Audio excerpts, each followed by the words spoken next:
بيكم. النهارده هنعمل رز المعمر بطريقه سهله قوي، ومكونات كلها في البيت، وطالع ما شاء الله. الشكل يجنن والطعم تحفه، مفيش بعد كده.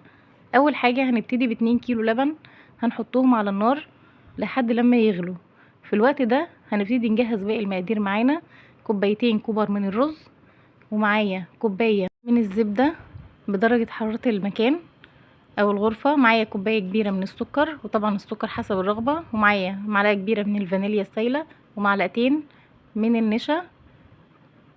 النشا ده هدوبه في نص كوباية من المية. بعدين هبتدي بقى اقلب في الحليب بتاعنا او اللبن بتاعنا كده بالراحة، هو على نار هادية شوية علشان ما يتلسعش من تحت او يتحرق. بعد لما يغلي هنزل كده بالراحة بالرز بتاعنا زي ما انتم شايفين كده. انا غسلاه ومصفياه كويس قوي. هنزله بقى وهبتدي واحده واحده اقلب بالراحه خالص كده على نار متوسطه. ما تسيبيهوش خالص، ايديكي دايما فيه لحد لما تخلصي. هفضل اقلب كده لحد لما الرز بتاعنا يبقى 3/4 سوا، عشان هيكمل سواه في الفرن. انا مش هسيبه يستوي سوا كامل زي الرز بلبن، انا عايزاه هنا رز معمر يبقى مفلفل. شايفين ما شاء الله الرز مفلفل قوي، حبايه من حبايه زي ما انتم شايفين كده. هو كده 3/4 سوا. هبتدي بقى انزل بالمكونات بتاعتي. كوبايه الرز، ومعاها النشا انا دوبتها في نص كوبايه من الميه.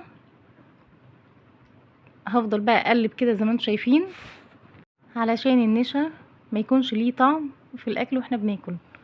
لازم اسوي النشا كويس قوي واتاكد ان النشا استوى كويس. وكده انا خلصت والنشا استوى وكل حاجه معايا جاهزه. هبتدي بقى في الاخر انزل الزبده بتاعتنا وهقلب كويس قوي لحد لما الزبده تدوب زي ما انتم شايفين كده. اخر حاجه معايا انا كده طفيت البوتاجاز عندي، هنزل الفانيليا. هقلب بقى كل ده مع بعضه كده، وفي الوقت ده اكون محضره الطاجن بتاعي في الفرن من بدايه الشغل خالص. هسخنه كويس قوي قوي علشان لما ارجعه الفرن تاني ما ياخدش معايا وقت. بالظبط هياخد معايا 10 دقايق مش اكتر من كده. 10 دقايق تحت و5 دقايق فوق هياخد الوش بتاعنا الحلو بس، ومش هياخد معانا اكتر من كده.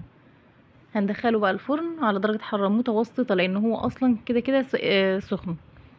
هكمل بقى باقي الكمية بتاعتنا في الطواجن الصغيرة القمر دي. حاولي ما تزوديش الكمية قوي علشان لما يفور في الفرن ما ينزلش كده على جناب الطواجن ويكون شكله مش لطيف. هو كده تمام حلو قوي. هكمل بقى الكمية بنفس الطريقة والكمية دي، ونرجع نشوفهم. عملوا معايا 6 طواجن ما شاء الله غير الطاجن الكبير. هنا بقى انا بحط زبدة، حابة تحطي زبدة او قشطة تمام. بلاش يا جماعة السمنة في الحاجات اللي زي دي، نستخدم يا قشطة يا اما زبدة، غير كده بلاش. هندخلهم بقى الفرن برضو مش هيكملوا حاجة ان شاء الله، ونشوفهم في التقديم عاملين ازاي. شايفين ما شاء الله اخدوا معايا زي ما قلت لكم 10 دقايق تحت على نار متوسطة. وبعد كده هشغل الشواية من فوق علشان تاخد الجراتان الجميل اللي انتوا شايفينه ده والوش الحلو ده. شايفين بقى ما شاء الله انا كده بقطعها هي لسه سخنة. شايفين ما شاء الله طالعة تحفة، كريمية جدا جدا من فوق. الرز مفلفل قوي، طالع ما شاء الله يجنن. كل حاجة فيه مظبوطة، رائع بمعنى الكلمة. ويشرفك جدا جدا لو عندك ضيوف، وكمان البيت كله هيفرح بيه. بمكونات كلها من البيت عملنا احلى حاجة حلوة. لو وصلتي بقى معانا لحد هنا ما تنسيش الاشتراك في القناة واللايك والشير.